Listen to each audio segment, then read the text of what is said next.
తిను నాన్న, బాగా తిను. ఇవన్నీ తినాలే. అయ్యి బాబోయ్, ఈశాన్యంలో కూర్చోపెట్టక మంచం వాస్తు దెబ్బతినేస్తుందని నీకు ఎన్నిసార్లు చెప్పాలి? ఎన్ని వాస్తులు చూసి ఏం ప్రయోజనం? మన బతుకులు బాగుపడేనా పాడా? మీ సంపాదనలో ఒక్క చీరని కొనిపెట్టారా నాకు?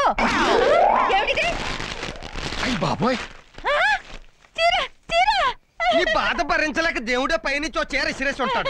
నేను కూడా బాధపడితే నాకు కూడా ఓ డ్రెస్ వచ్చేది కదా. ఏంటిది? నాకు కూడా డ్రెస్ శాంక్షన్ చేసాడు. నాన్న నాకు నిక్కరు షర్టు రాలేదే. రేయ్, నీ సైజా దేవుడికే తెలియక కన్ఫ్యూజ్ అయిపోయి ఉంటాడు రా.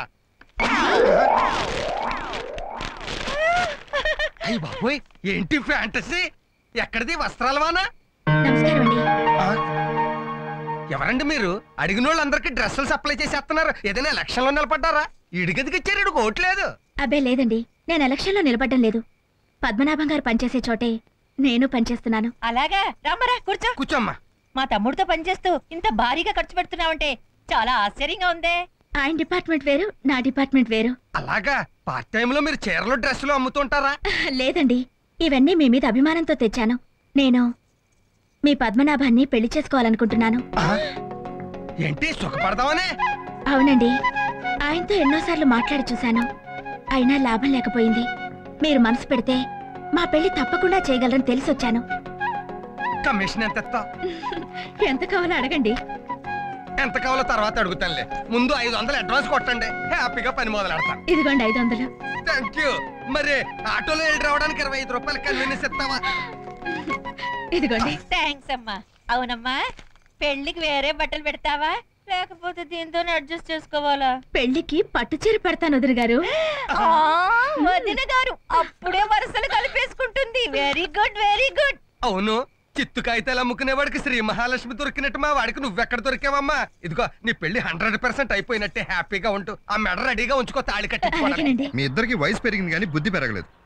ఒక పూట తిని ఇంకో పూట తినకుండా నోరు కట్టుకుని కూడబెట్టుకునే దేనికోసం? ఇంటి కోసం. మరి అది తెలిసి కూడా పెళ్లి గిల్లి అంటారేంటి? పెళ్లి అయితే అంతే, ఖర్చు డబ్బులు అయ్యి ఇల్లు నా చేతికి రాదు. అదే మరి నాకు మండుద్ది. నీ ఇల్లు నీ చేతికి రాకపోవడానికి కారణం ఏంటి? ఖర్చు అనుకుంటున్నావు నువ్వు, కాదు వాస్తు. నీ ఇంటి నైరుతిలో బరువు తగ్గిపోయింది. అదే బెడ్రూమ్ లో ఇంకో మనిషిని తెచ్చి ఎట్టేసావు అనుకో, వాస్తు సెట్ అయిపోతే నీ ఇల్లు నీ చేతికి వచ్చాను. నువ్వు కాదనమనే నమ్మకంతో ఓ అమ్మాయిని కూడా చూసాను రా. అమ్మాయినా? అమ్మాయినా అని అంత ఆశ్చర్యపోతావేంటి? అమ్మాయిని కాకపోతే అబ్బాయిని తెచ్చి పెడతావా ఏంటి? నీ బెడ్రూమ్ లో తక్కువైంది లేడీస్ బరువు. ఎవరా అమ్మాయి? ఎవరంటావేంటి? మనిషి, మేడ్ విత్ మన్మథ బాణం. మీ ఆఫీసులో ఉంటుంది రమ్య. ఓ ఆ అమ్మాయా? ఇప్పుడు దాకా అందరితో డప్పు కొట్టింది, నేను ఒప్పుకోలేదు. ఇప్పుడు ఈ రూట్ లో వచ్చిందనమాట. కమిషన్ ఎంత నొక్కేశావు? అదేంటో, బయటోళ్ళు కమిషన్ తీసుకుంటే హ్యాపీగా ఇచ్చేస్తారు, సొంతోళ్ళు తీసుకుంటేనే ఫీల్ అయిపోతారు. అసలు లోకం వాస్తే ఏం బాగోలేదు.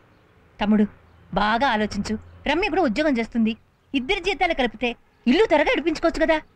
బయట డబ్బుతో నా లక్ష్యం నెరవేర్చుకోవడం నాకు ఇష్టం లేదు. డబ్బుగా అలాంటి తేడాలు లేవు బామ్మర్ది. మన జేబులో ఉన్న డబ్బే పక్కోడి జేబులో ఉన్న డబ్బే. పక్కోడి జేబులో డబ్బెట్టి పకోడీలు కొనుక్కుంటానంటే వద్దంటుంది ఆ డబ్బు? అనదు. అంటే నన్ను చెప్పెట్టు కొట్టు. ఇదిగా రమ్య నీ పెళ్ళం అయిందనుకో, నీ సొంతమే కదా.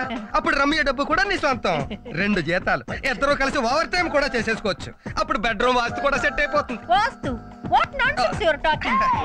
పద్దు బడ్జెట్ చేయడం మొదలు పెట్టాడంటే పెళ్లికి ఒప్పుకుందంటే అంతేనంటావా? అంతే.